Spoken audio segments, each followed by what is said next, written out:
The standard buddy movie is, you know, two guys standing next to each other, and you rarely see two girls standing next to each other. So with Yoga Hosers, I was like, what if you could make a whole movie about these two dopey little girls who we saw for one scene in Tusk? That's what I've always done historically, buddy movies. Clerks, Mallrats, Chasing Amy, it's just two dudes hanging out together. And this is like that, but it's just a different world than I've ever explored before. I just kind of like the idea of the two girls going on an adventure. Well, isn't this a nice surprise? It's Lulu and Lemon. I found out that I was gonna do the small part with Harley on Tusk like the day of, and I didn't know like anything, and then we did that, and it was really fun and really just like quick. I came home from Coachella, and I remember my dad telling me that he was writing Yoga Hosers. I feel like it happened pretty quickly after that. We just kind of got working really fast, and it was really fun. They have that kind of like teenage excitement that everyone making a movie should have, because we get to play around for a living, and so it's nice to be on a set with that kind of energy. The Canadian Ed Gein. There's a chemistry that's real with them, and it just comes across, and they're so natural and so lovable.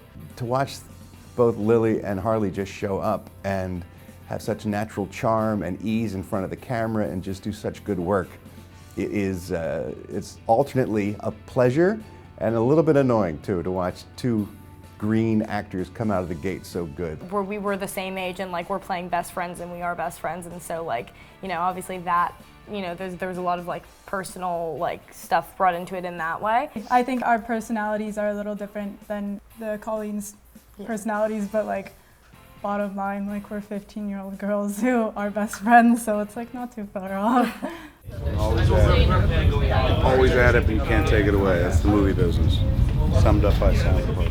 So we got a great cast, man, that fills out their world, including like Tony Hale and Natasha Lyonne, who are phenomenal. Vanessa Paradis comes in and fucking just rocks the scene. Justin Long comes back to play. Like basically everyone who is in Tusk returns. And not only do you have great performances from these actors, but they were invested in the girls as well, because they saw them start and stuff like that. Scared of a sausage? Be scared of what's in the sausage. I am such a big fan of like the Carrie Diaries and Teen Wolf, and to work with Austin and Tyler, it was just so like crazy, because I've been watching them work forever. So I play a guy named Hunter Calloway, who he's a Canadian Satanist, and he's proud of it. Gordon Greenleaf, you know, he's pretty straightforward. When you read the script, he's a straightforward, obnoxious asshole. He and his friend Hunter seek out virgins, and I guess the only virgins in school are sophomores, and we go to the Colleens. Well, I believe in Satan. Well, I guess I don't believe in Satan as much as I believe in Satan. I'd done a podcast, another episode of Smodcast with my friend Scott Mosier, and there was an episode called Yoga Hosers, and it was about you know, this guy who did yoga and was very zen, in some article we read. So when I was starting to write the script, I was like, oh, I'm gonna call it Yoga Hosers. I just like the idea of Yoga Hosers. It made me laugh on that podcast. Suddenly I had a background for the girls. I was like, oh, they like yoga. So that was something to build on, and then that helped build the plot, which is like the Hardy Boys meet Nancy Drew in Canada. But I did read on the message boards at CanadianCorpses.com that you've been finding body parts all over Winnipeg the last few months. As I was reading it, it couldn't have been more perfect. I love crazy, insane, goofy, ridiculous shit. 1 foot tall Canadian Nazi made of bratwurst with sauerkraut for blood. You know, it's an interesting kind of misdirection. He has this red herring that you follow, thinking it's going to be the two Satanists that are sort of what drives the film. And then, yeah, it's little Hitler sausages are certainly unexpected even in this movie. I had to read that page a couple times, and then I handed it to my girlfriend and I said, is this what I think it's saying? You don't often get to see, you know, 15-year-old girls,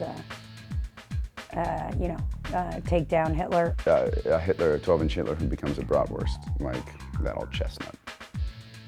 You know, well, once in a while Kevin does something that's very formulaic and right down the pike. And that was just an example of it. Hey, did you know Hunter Calloway was religious? You piece of shit! Cut. That's my girl. I ever see those TV shows where two families go to camp together. It's kind of what it felt like. Like, you know, we went to family camp with the Depps, and we put on a show, and it wasn't on a little stage at camp, it was a movie at the end of the day. It's just the perfect way to make your first movie, is like with somebody else whose first movie it is also, and also just with people that, like, you know, I've known, Harley and I have been best friends since I was 5, and so I've known you guys and the whole family since that time also. It's so comforting to go to set like with people that you love, not only like the people that we knew beforehand, but like after, like we just got so close with everybody, and it just felt like every day like coming to like a family. Good, Otis? Beautiful. Give it up for the kids. They did it. A movie that it's kind of closest to that I've made before, I guess, would be like Mallrats. It has a Mallrats sensibility, although it's not R-rated like Mallrats was. It's really amazing, and also not something you see every day, to see two 15-year-old girls emerge as like the heroines of the whole story. And I think that's something really amazing for everybody to see, not just, you know, young people or young girls. Women don't ever get to do anything. I think this is an excellent case of, you know, girls getting to be the centerpiece. It's almost like Kevin 2.0. Like, I just feel really honored to be a part of that Kevin Smith renaissance that he's going through. It's such a good script, and it's a girls' movie, and the girls are kicking ass. I am so happy that Kevin is taking these risks and being so creative and giving people things that they haven't seen before. This movie does a really amazing job of just showing that, like, they really don't have to like kiss a guy at the end, or like they can just do all this on their own and just be best friends and have a great time without falling in love or something. It includes everything that I love, you know, monsters from hell, Nazis getting their asses kicked, big dead people filled with little sausages that animate them, Canadians, and my kid, you know. That kind of really pushed it over the top for me. It would have been fun regardless, but there at the center of it is my kid and her friend. What's better than that?